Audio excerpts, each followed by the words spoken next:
Yun, magandang araw mga idol. Nandito ulit tayo sa spot. Spear fishing na naman tayo. Na namang panibagong adventure mga idol. Malalaki yung alon mga idol. Dito lang tayo sa malapit mamana ng isda. Tara mga idol, sisid na tayo. Sumisid nga pala muna ako dito sa medyo mababaw para medyo ma-warm up yung aking katawan para kapag sumisid nga ako sa malalim ay hindi masakit sa tenga. Marami nga rin pala ako ditong nakita nitong mga starfish kaya naman kinuhanan ko nga muna sila ng video. Marami pa ang iba't ibang klaseng mga nabubuhay dito sa ilalim ng dagat na napakasarap nga talaga nilang pagmasdan. Kaya naman kinukuhanan ko nga sila ng video para naman kahit sa ganitong paraan ay maipakita ko rin sa inyo ang ganda ng ilalim ng dagat. Kaya naman sa mga katulad kong umaasa sa yaman ng dagat, panatilihin sana nating pangalagaan ang ating karagatan. Huwag po tayong magtatapon ng anumang basura sa dagat dahil pwede itong ikamatay ng mga isda. Iwasan natin ang mga illegal fishing na pwedeng ikasira ng mga corals na siyang tirahan ng mga isda. Dapat palagi tayong nasa legal, iwasan natin ang illegal. Andi mo kalabon ani paalagran nasa no ka ikumo, andi mo sirib-siriban ang nakalap nin pasabing. Por Diyos.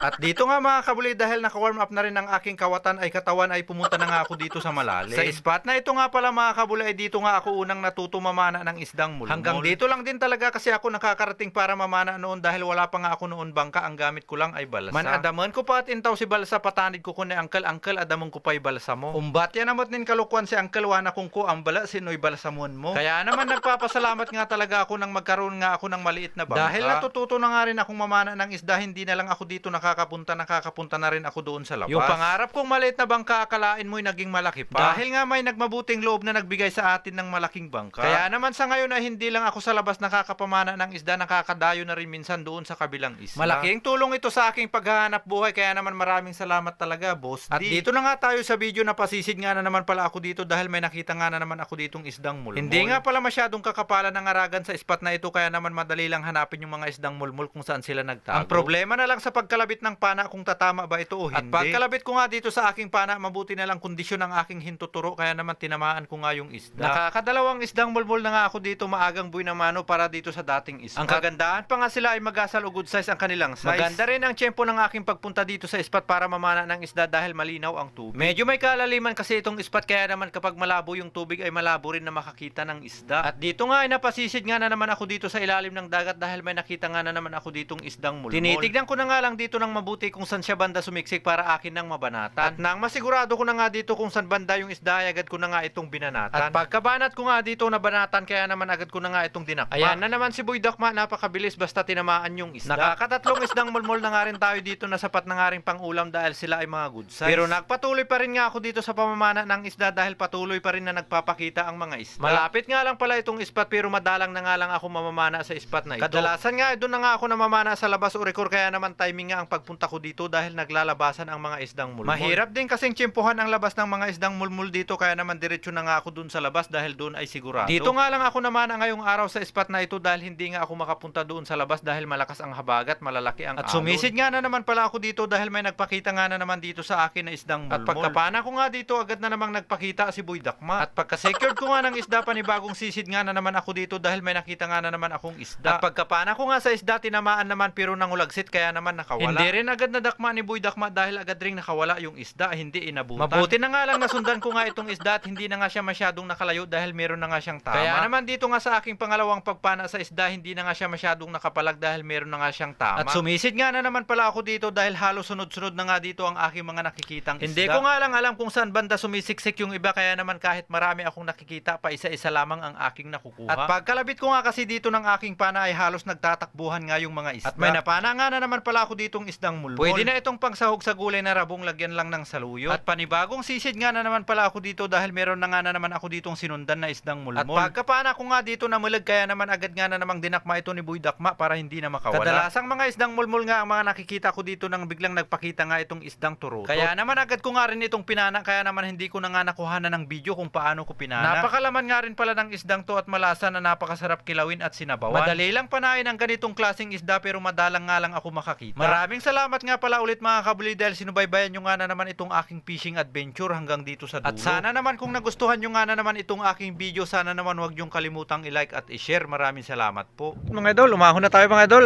Tanghali na. May huli na rin tayo. May huli na rin tayo pang ulam. Makakabinta tayo ng siguro makakabinta tayo ng 1 kilo mga idol. Itong huli natin ngayong araw. Huli natin mga idol mga isdang mulmol. Makakabinta rin ng 1 kilo. Makakabili ng pangbigas 1 kilo. Oh. May pangbigas na 1 kilo, may pangulam pa mga idol. Tara.